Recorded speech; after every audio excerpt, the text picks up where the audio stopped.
Good evening and welcome to the show. I'm Sharri. Anthony Albanese joins President Joe Biden at the White House for an extravagant 300-strong state dinner, right in the middle of a cost of living crisis. James Morrow will give us the details. Plus, Linda Burney could be our next Governor General as rumours swirl the Prime Minister might recommend her for the job. Bronwyn Bishop and Jason Morrison will join me later to discuss. And we'll keep you across the breaking stories of the day, including the manhunt for a Maine gunman who killed 22 and wounded dozens of others in a mass shooting in America. But first tonight, the ABC has disgraced itself by running commentary that defends Hamas's use of civilians as human shields and repeats a claim that it's already apologised for, that there's no evidence for. It repeats the claim that children weren't beheaded. This is a shocking new low for the ABC, and the public broadcaster will surely have to apologise for this. Here's what happened. First, the Israeli ambassador, Amir Maimon, gave a calm and thoughtful address to the National Press Club yesterday. After his speech, one ABC journalist asked this appalling question. You've said in your speech today that Israel does not want to kill the Palestinian people and poses no threat to them. Don't these comments contradict your statement and instead demonstrate the Israeli government's blatant disregard for Palestinian civilians? You're speaking about defence there, and we've heard that being said for the past 2 weeks, that notion that Israel has a right to defend itself. But what does that actually look like? Where is the line crossed? What number of Palestinian people killed is a satisfactory number for the Israeli government? And considering there are more than 5,000, including children, that have been killed, where is that line drawn? If that wasn't disgraceful enough, it was about to get even worse. Right after the ambassador's address, ABC News 24 brought in its former Middle East correspondent, Nicole Johnston, for analysis. She then denied that Hamas's use of innocent civilians as human shields was happening. She says, where else can they fire their rockets from? Well, how about not firing rockets at all? Have a look at what she had to say. Hamas accusing it of using human shields. That's a really interesting one. I covered the 2012 war and the 2014 war, and that accusation was constantly made, and we never found it to be correct. It is true, though, that Hamas, Islamic Jihad and these other groups do fire rockets from all over Gaza, behind schools, behind mosques. Well, you have to remember, of course, that Gaza is only 40 kilometres long, 7 to 12 kilometres wide, with 2.5 million people packed inside there. You can't fire a rocket from anywhere in Gaza that's not near civilian infrastructure. Did you hear what she just said? You can't fire a rocket from anywhere in Gaza that's not near civilian infrastructure. This is beyond disgraceful. Where else can you fire a rocket from? Well, how about you don't fire a rocket at all? How about you don't kill Jews at all? How can the ABC have broadcast this? How can the host not have challenged Nicole Johnston's remarks? Now, you know that the ABC has had to pull its reporter, Tom Joyner, from Israel because he said the claim that Hamas had beheaded babies was BS. But even after this disciplinary action, even after the head of the ABC was questioned and grilled about this at Senate estimates, Nicole Johnston on the ABC, their former Middle East correspondent, brought in as an analyst, backed his position in. She was asked specifically about the atrocities in Israel, and instead of speaking about the shocking acts of terror, she instead said there was no evidence that Hamas had beheaded babies. Have a look. Some people would come out and say that the issue of dozens of Israeli children being decapitated still hasn't been verified. That came out a couple of weeks ago. It's sort of lit a fire through the media. the Israeli Defence Forces rolled back on it, and I believe we still haven't seen sort of solid evidence of the widespread decapitation. So I think we need to be a little bit careful with that one there. Okay. No solid evidence of the widespread decapitation of babies. Right. Again, no pushback from the ABC host who was interviewing her at all. As I said, this is the ABC's former Middle East correspondent who they brought on for analysis right after the Israeli ambassador's address to the press club. Now, she's not denying that babies were beheaded. She's saying no widespread decapitation of babies. So what about how babies were burnt to death, how they were gunned down? We have seen these images. Benjamin Netanyahu tweeted them out. Babies. As I said, this is a shocking new low for our public broadcaster that's taxpayer funded. I have never seen such highly offensive coverage in my life. She then goes on to claim that Hamas actually doesn't want to destroy Israel. Oh, we all must have been mistaken by their intentions when they invaded Israel on October 7 and brutally murdered 1,400 Jews. There are some analysts who would argue that Hamas later reviewed its charter, and when it reviewed its charter, it said that it would accept a Palestinian state on the 1967 lines, and that was considered by many to be a sort of implicit recognition of Israel. Yep, so despite these terror attacks, according to Nicole Johnston, actually Hamas is fine with Israel existing. What nonsense. She then went on to support the inflammatory remarks from the United Nations chief Antonio Guterres. Now, listen to her saying that Guterres had pointed out that the October 7 attacks didn't happen in isolation. She then goes on to say that his remarks are very important. We've had the United Nations Secretary General come out with this very strong language, calling it the collective punishment of Gaza. That sort of language Israel will not be happy about. They've already called, I think, for his resignation. He called for a ceasefire, and he also pointed out that this escalation and this attack has not happened in isolation. There is still a 50-year-long occupation of the Palestinian territories, as we heard in that address, an unresolved two-state solution. A lot of issues, a lot of backstory. So I think that was an important point by the United Nations today. An important point by the UN. As you know, Israel has called for the UN chief's resignation over these remarks that provide a justification for terror. And again, there was no pushback from the ABC host who was interviewing her. The ABC followed up this interview by then bringing in the head of the General Delegation of Palestine, who wouldn't even condemn the Hamas terror attacks. It just, didn't send any message of peace, did not mention at all the Israeli occupation, colonization, settlements, incursions, persecution of Palestinian people, and the Israel responsible of, what happened in Nakba, what happened in 1967 for the Palestinian people, and the Israeli occupation, and the blockade of Gaza Strip for 16 years. It's a collective punishment. It's a very clear violation of the human rights.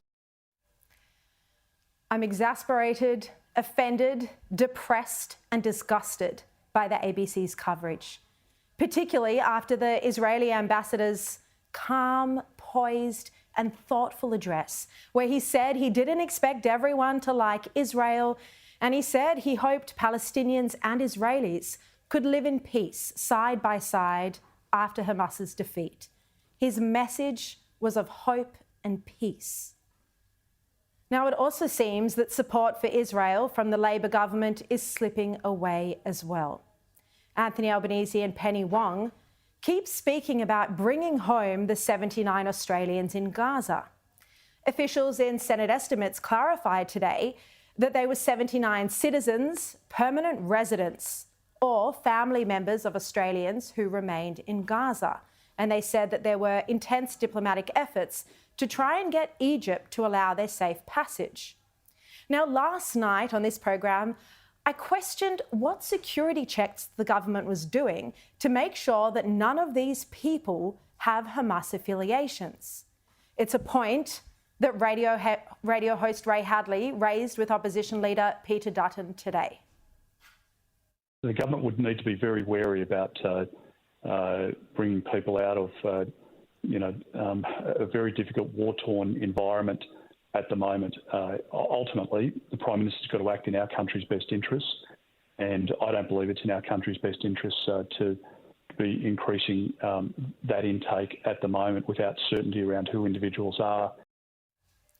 So Peter Dutton saying very clearly that we need to be careful before bringing home people from Gaza, that security checks need to be done to ensure we aren't importing terrorism from the front line, from Hamas into Australia. We've already seen terrifying scenes of people shouting, "Gas the Jews" at the Opera House. Ray Hadley this morning also spoke about Anthony Albanese's past comments criticising Israel, including from one interview in 2014. But Albanese, Labor's transport spokesman back in 2014 and left-wing factional leader, and one-time leader contender, used a breakfast TV appearance to point the finger at Israel. What we saw this week, the bombing of a school where people essentially had gone to seek refuge, is unacceptable. Unacceptable for Hamas to fire rockets into Israel, but the collective punishment is against all the rules of engagement, and Israel must stop these actions. At the moment, we're seeing a child killed every hour in Gaza. No mention of how many children may have been killed at the time in Israel. And that's always the case. So Ray Hadley there reading out an article from 2014 where Anthony Albanese was criticising Israel. And this follows the footage I showed you last night of Albanese attending a pro-Palestinian rally when he was younger and shouting into the megaphone.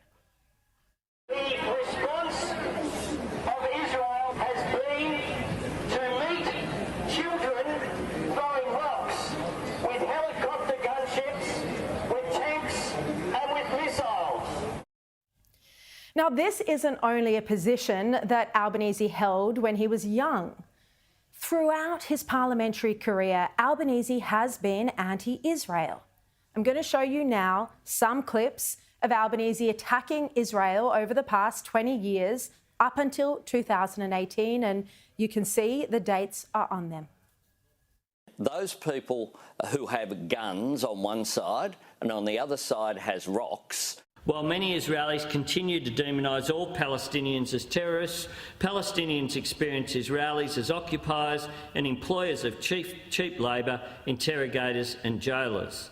Meanwhile, the government of Israel continues to allow fundamentalists to build illegal settlements on Palestinian land. That it is now more than 35 years since UN Security Council Resolution 242 was carried. Since that time, the systematic repression of the occupied by the occupiers has been at the core. The Palestinians must be given their homeland.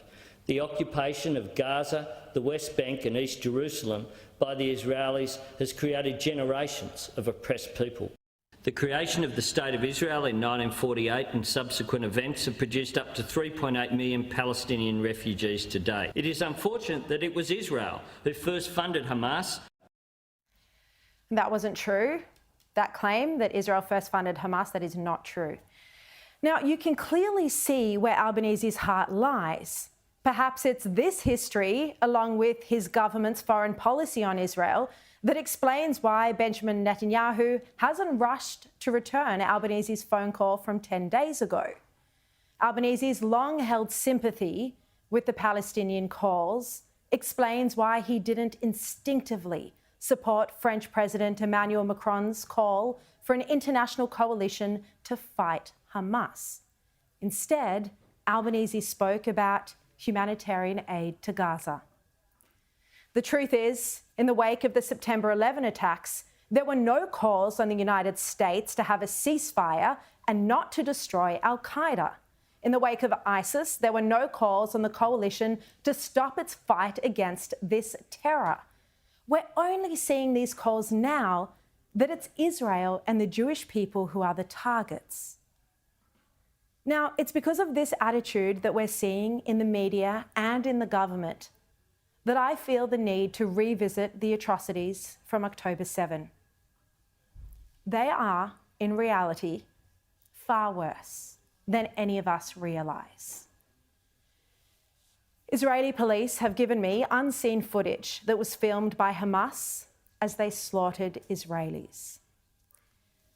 Because we are seeing this downplaying of the attacks, as you heard from the ABC's analyst, she didn't talk about the atrocities and instead immediately questioned whether babies were beheaded. Now, the horrors inflicted are not on the same scale as the Holocaust, where 6 million Jews died, and other minority groups as well, but they are as cruel and as barbaric, and this point needs to be made. Now, this is all unseen footage. It is so graphic that I can only play you one clip of the actual footage, but I'm going to describe and talk you through what's in some of it. If there are children in the room, it is distressing, so please mute the television. In one video, too graphic, too obscene to show you, I can only describe to you the horrors it contains. These descriptions will be too distressing for some. It can only be called an execution room. Hamas terrorists shout and celebrate as the camera reveals a small bedroom, and it contains the bodies of 6 or 7 people, presumably from one family. Their bodies are lying mangled and twisted. The walls, the floors, the bedding, covered in blood. The victims' bodies show bullet wounds. And as the camera films, the gunman fires into the bodies again and again, just to make sure. It is depravity on an unimaginable scale. In other images, 2 Israeli soldiers lie on the ground, decapitated. In another video, questions over the fate of what happened to some of the hostages are cruelly answered. A bewildered and terrified man is filmed half naked, his face bruised and bloodied from beatings. And in one haunting moment, he stares into the camera. His eyes are wide open, stunned in absolute terror. The camera then pans to the left, and you see another male hostage lying next to him as a cord is tightened around his neck. The camera then pans to the right. A young man is holding his hands out, pleading for mercy. 2 more hostages then, trapped in the darkened room, awaiting their fate. And all the while, there's triumphant music blaring. For the terrorists, the debasing of another human being, a reason to celebrate. There is only one video that we actually can show you, and a warning, even this is distressing. It starts with Hamas gunmen on foot and in trucks hunting their prey.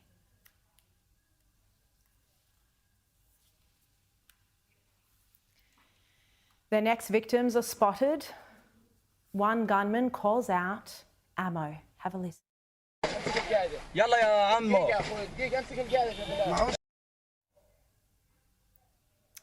What happens next? A slaughter. These are acts of brutality we must never forget, and certainly not just 2 weeks on, nearly 3 weeks on from October 7.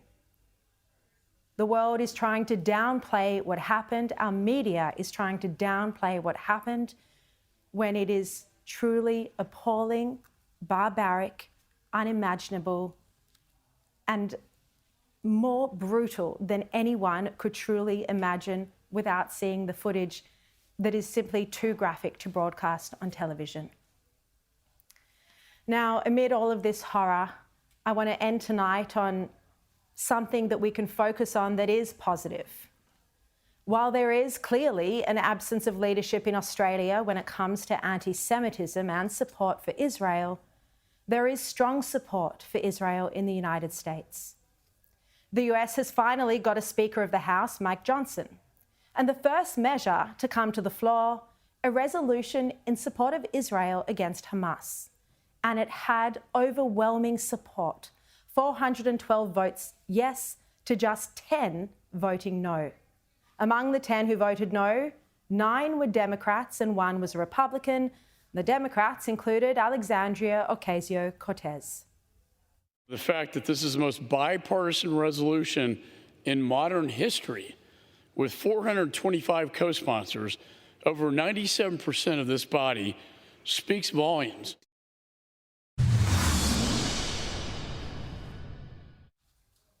Now, I'm going to come back to all of that in a moment. The commander, the Israeli police for the southern area of Israel, is going to join me live on the show tonight to speak about that distressing image. But right now we have some breaking news. A high-profile person charged with 2 counts of rape in the regional Queensland city of Toowoomba can finally be named as former Liberal Party staffer Bruce Lerman. His identity has been suppressed until a new Queensland law came into effect, allowing the naming of alleged sexual offenders once they've been charged. Brisbane Bureau Chief Adam Walters reports. Only the police, court staff and media were allowed to know Bruce Lerman had been charged on the 10th of January this year with 2 counts of rape. The case has been before the court every month since, but Sky News and other outlets could not refer to the defendant as anyone other than a high-profile man. Until now, the law in Queensland prevented the identity of alleged sex offenders from being known before they were committed for trial by a magistrate, convinced a jury could find an accused offender guilty beyond any reasonable doubt. Queensland had been lagging most other states and territories, thanks largely to a belief that sex offences could be levelled at a man vexatiously as a means of revenge for embittered former partners. But last month, the Queensland Parliament passed legislation to remove the prohibition against identifying accused rapists and defendants charged with other prescribed sexual offences before committal. The government was acting on a recommendation of the Women's Safety and Justice Task Force. Part of the basis of this protection for accused rapists is that women maliciously make up complaints to damage reputations. These rape myths have no place in our society. Under the changes to the Criminal Law Sexual Offences Act 1978, those accused of rape or another prescribed sexual offence will be treated the same as those charged with any other offences. The amendments will be retrospective, but a magistrate can still exercise discretion to uphold existing suppression orders and respect the wishes of the alleged victim if they fear a breach of their privacy. In Lerman's case, the complainant has not objected to his identification, and the media can now reveal the former federal Liberal government staffer is the high-profile person accused of raping a woman twice while he was at Toowoomba in October 2021. This allegedly occurred some 8 months after his former Liberal colleague Brittany Higgins accused him of rape, an allegation Mr Lerman has always denied. The charge was dropped after his trial was aborted by juror misconduct last November. According to the police facts in Queensland, the pair met at a Toowoomba nightclub and had sex 3 times, once that night and twice the following morning before they resumed contact for a brief time on Snapchat. The woman alleges the final 2 acts of intercourse were not consensual because Lerman was not wearing a condom against her wishes. Lerman has been on bail since January after being ordered to hand over his passport and not to approach the alleged victim. The magistrate is yet to make a decision on whether the case will proceed to trial. The matter returns to court on November 1, when media will be able to freely name Bruce Lerman when they report on the proceedings. Adam Walters, Sky News. Coming up, Henry Ergus joins me to discuss why those chanting for a free Palestine are often no different to those wanting the destruction of Jews. That's after this quick break. Welcome back. My next guest, Henry Ergus, an internationally renowned economist and contributor to The Australian, wrote a stirring column about the Jew-hating Hamas supporters who disgraced Sydney's streets in the days after the Israeli attacks. He likened those supporting the terror groups or allowing them to spew their race-baiting hatred on the steps of the Opera House as exemplifying what philosopher Hannah Arendt called the banality of evil, the everyday thoughtlessness that conflates victims and terrorists until one cannot tell right from wrong. Henry Ergas is here. Welcome to the program. And I have to say thank you for such a brilliant column. Thank you. Thank you for having me. Now, you write that just as it was absolutely impossible for the Allies to make peace with Hitler, so it is impossible to make peace with Hamas. And yet, Henry, in the wake of the terror attacks, we're seeing the likes of Greta Thunberg, Hollywood celebrities and politicians backing the Free Gaza movement. Why do you think there is this lack of criticism of Hamas? Well, it stuns me because Hamas and its controller, Iran, has always been very explicit about what its objectives are, and its main objective is the destruction of the state of Israel. And there's a fundamental difference in that respect between Hamas, Iran, Hezbollah on the one hand, and what happens in most armed conflicts on the other, which is that the objectives of Iran, Hamas, and Hezbollah are extermination. It's not territorial readjustment. It's not any changes at the margin. It's not any objectives of that kind. It's the physical destruction of a state and its people. And so I'm amazed that anyone believes that you can make peace with such a movement any more than you could make peace with Hitler, whose objective was the destruction of Western freedom as we know it. Henry, you write that there will no doubt be ever louder calls from Hamas supporters for an immediate ceasefire. And you quote the great military theorist Karl von Clausewitz, who says that every aggressor is a lover of peace. He wants his aggression to go unopposed. I think this is such a powerful line, and I've quoted it this week on the program. Can you expand on this point, please, and why a ceasefire is unacceptable in the wake of the brutality that we've seen? Well, the obvious objective of a ceasefire is to allow Hamas to regroup, rearm, and prepare its next offensive. And a ceasefire would essentially allow Hamas to get off scot-free. That's what it's intended to do, and that's what it would do. It's as absurd a proposal, fundamentally, as it would have been for the Allies to accept a ceasefire in the face of the Nazis and Japanese. On the contrary, the Allies throughout that war, which was again a war for survival, a war which was going to determine whether Western freedom survived or perished. In that war, their entire strategy was to maintain the pressure, maintain the fight, up to the point at which the enemy had no choice but to capitulate. And in exactly the same way, what is at stake in Gaza is whether Gaza will remain under the control of a group whose whole purpose is to destroy the state of Israel and its people, or will be free of that group and hence have a chance for a better, more prosperous future. Such powerful points, Henry. We saw this hospital bombing scandal, of course, about a week ago when Israel was very quickly blamed for bombing a hospital The media believed the Hamas lies. In fact, it was Palestinian Islamic Jihad responsible. The hospital wasn't bombed. It was a car park. 50 people died, not 500. What's your view of the anti-Israel bias that we're seeing in some international media outlets? Well, it's both sad and predictable. It's sad because you would think that the function of the media is to try, to the extent possible, even in difficult circumstances such as those of an armed conflict or a war, to discern the truth and to do so without fear or favor.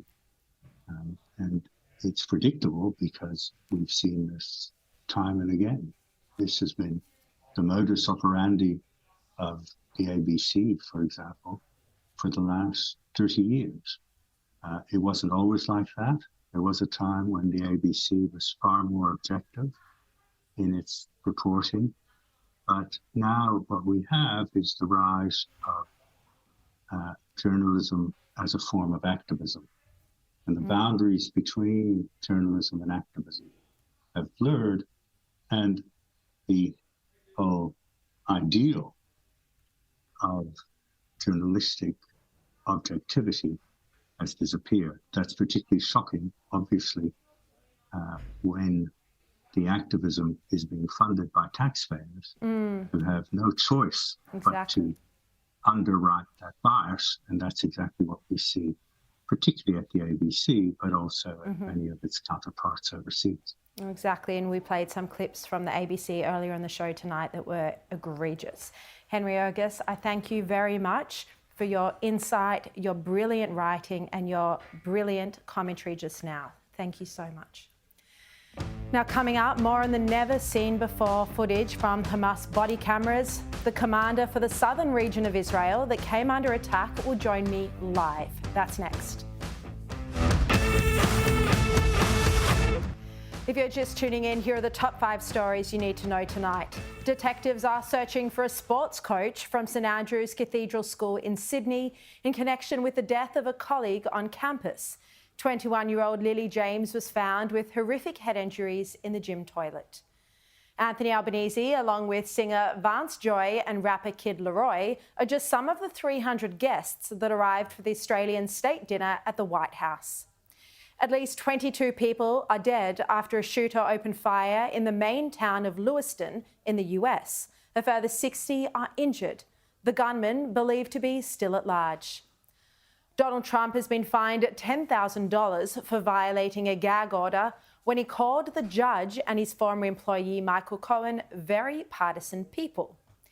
And the US House of Representatives finally has a new speaker in Mike Johnson, ending weeks-long deadlock. Now, earlier in the show, we spoke about the attack on Hamas on innocent Israelis on October 7, and I spoke about how the international media has been downplaying what really unfolded in these attacks. Let's bring in now Roy Waldman. He is the area commander of the Lavish region in southern Israel. Roy, thank you so much for your time. Thanks for having me. Now, Commander, you were a first responder. You lost many of your officers, and I'm so sorry for your loss and for what's happening to your country. Tell us, where were you when this invasion took place? How did you hear about it? Where did you go, and what did you see? So first of all, good evening to the Australians. For us, there is no good evenings, not good mornings. For the last 20 days since October 7, Israel is under attack. Everybody have to understand that for the last 20 days. The last 20 days, missiles are shot toward Israel, more than 7,000 missiles toward our major cities. It can't happen nowhere in the world. No Sydney, not in New York, not Madrid, not London. No country should allow more than 7,000 missiles launching toward their major cities. So for me, October 6 was a great day. October 7 was a dark day for all the Israelis, the police force, the IDF, and everybody. I was as an ordinary man, drove to the airport for a vacation, and suddenly I looked in the sky just next to Tel Aviv, and I saw the sky turns from blue to dark. I saw hundreds of missiles in the air, and I realized something bad is happening. As I turned back to my house, bring my pistols and my uniform. Instead of going to vacation, I went to war. Went down south to my sub-district as a commander of the sub-district Lachish in the southern part of Israel, and I get information about penetrations from dozens of spots from Gaza Strip to Israel, toward our communities, kibbutz, and the cities, city of Sderot, city of Ofakim. And when I get there, I see this massacre in the streets, in the communities. I see people without heads. I see people shot down. More than 1,400 people got shot dead. I lost 58 of my police officers. Some of them are here behind me. We all remember them as heroes. We walk between the houses and we see all these ISIS, Hamas terrorists who use their GoPro camera to show the world how cruel they are, how brutal they are, and the massacre in the streets was unbelievable, even to describe it. So pregnant women, they cut off their stomach, so they bring out the kids, they kill them, and cut hands, fingers from little girls, legs from kids, they burn babies. We saw so many people, one under and not above another, and they burn everybody all together. It was something that we couldn't look at. Eventually, we understood that 220 people got kidnapped back to Gaza, 30 kids, lots of women, Holocaust survivor were taken back to Gaza and they use us as hostages. For us, it's something unbelievable. And for me, my personal story also is that my first cousin, her name is Maya, she's a mother of 2 kids, got shot in her back. So it's my own personal mourn during this combats. I have heroes of police officers. They fought till the end. They killed every single one of the terrorists, this ISIS, Hamas terrorists that stepped inside this country. No one stayed alive. We were strong to push them off. In a few hours, I must say, no one stayed alive. This is the 9th war that Israel, since 48, has to deal with. This is the first one that penetrated deep inside our territories and hurt deeply our civilians. No.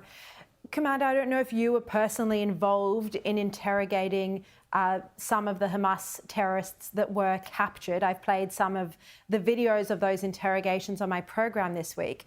But did any of them express any sorrow or understanding of what they had done? Capture 100 of them, so we can interrogate them for intelligence and everything else. The Shin Bet is doing it, but no one's say sorry for what they did. Actually, they take proud of what they did. Their mission was kill. They were under drugs also, so it'd be like brave and more brutal against everybody they meet.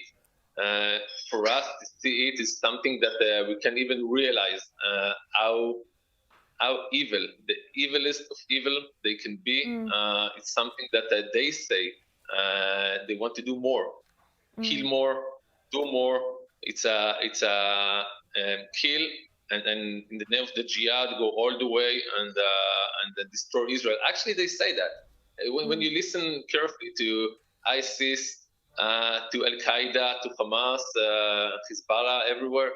They say that. They say they want to eliminate Israel. They want to kill all Jews, all Israelis. They don't want us here.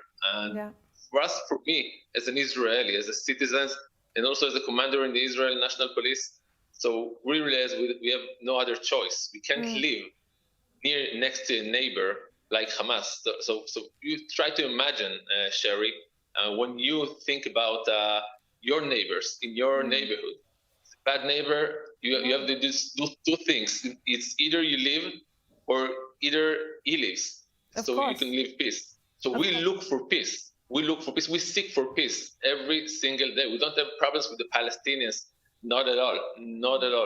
We want them to live peaceful life. But Hamas rules them Hamas tells them what to do. And in this day, thousands of terrorists got in, and also thousands of evil Palestinians that stepped in with them, and they did so many things that I can't even describe. You have to see the footage to understand. Yeah.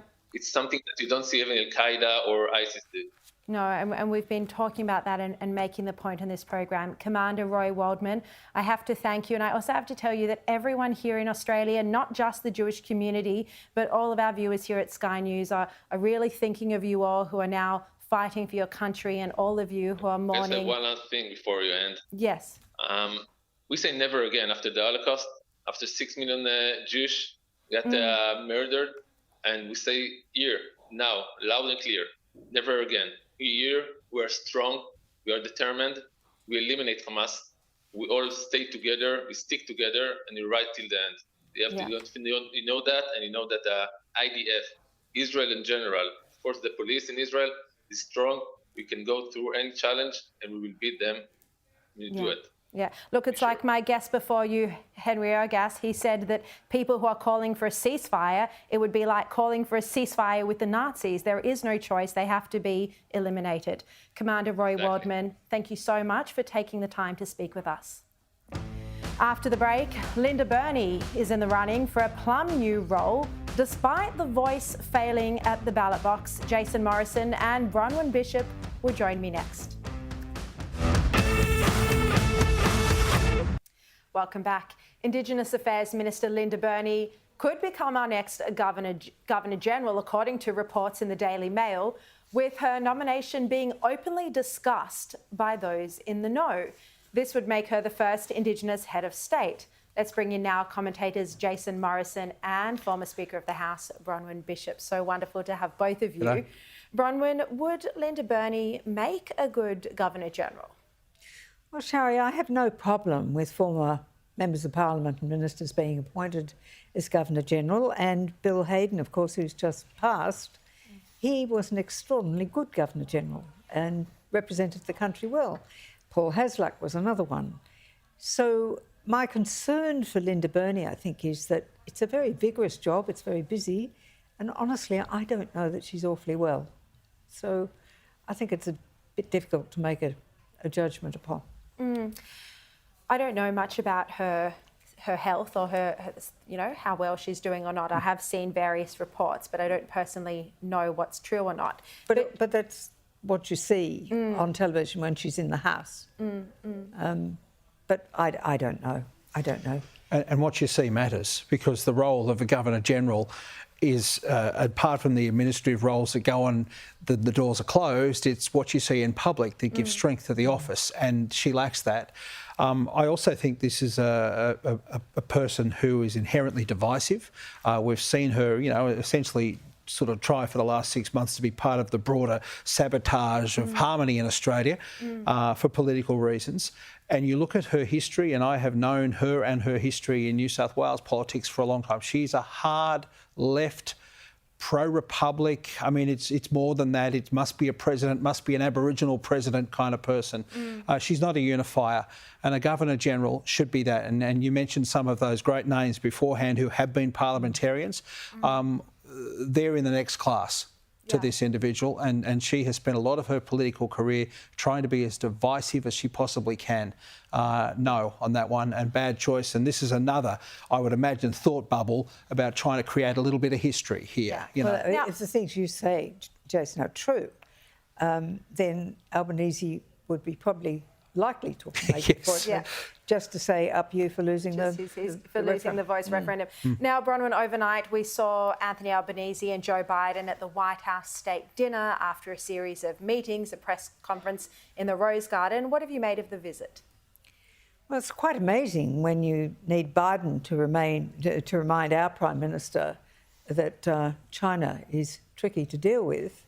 And we've already seen his Albanese cave in on the Port of Darwin question. Chinese can stay there for another 99 years, really? That's in Australia's interests? So you wonder how many other trade-offs he's made. So maybe Biden's comment there was prescient, but then there was the other strange comment up there in his bow tie, making his speech with the golden eagle and saying, my darling, this is the best date night I can take you on. I mean, seriously? This is supposed to be a time of importance where we're really bringing together that strong alliance, and flippery? I think not. Jason, I also think it's just not the right time. I mean, we've got this war in Israel that's deeply affecting so many of us. We're in a permanent state of depression. And then other people are struggling to even feed their families in this cost of living crisis. Well, you remember last time, I think it was President Biden was due to come out and see us. He called it off at the very last moment because he had a domestic problem. His domestic problem was, I think, about debt ceilings or something like that. He called it off because he knew that it would look shocking to come out and be involved in the big circus. Well, of course, our Prime Minister has gone there to be involved in the big circus, and it does look appalling back here to Australia when Australians are looking. I mean, what was the number one issue? 81% in the Financial Review survey conducted of thousands of people. The issue they want their government dealing with, cost of living. National security is sure up there, but it's about number 10. And by the way, Australia and the United States are going to be like that and that forever because it is simply the inherent nature of our two countries and our history. Bronwyn, what do you think of the leadership Albanese has shown on Israel? I think it's appalling. I think the fact that the Prime Minister of Israel has not even returned his call says a lot about perhaps what he thinks of Albanese's true feelings that go back to the time of his being, yes, in his early days in the Parliament, but the fact that he's got so many in his own cabinet who are not showing that he's fair dinkum when he says he supports Israel's right to defend herself.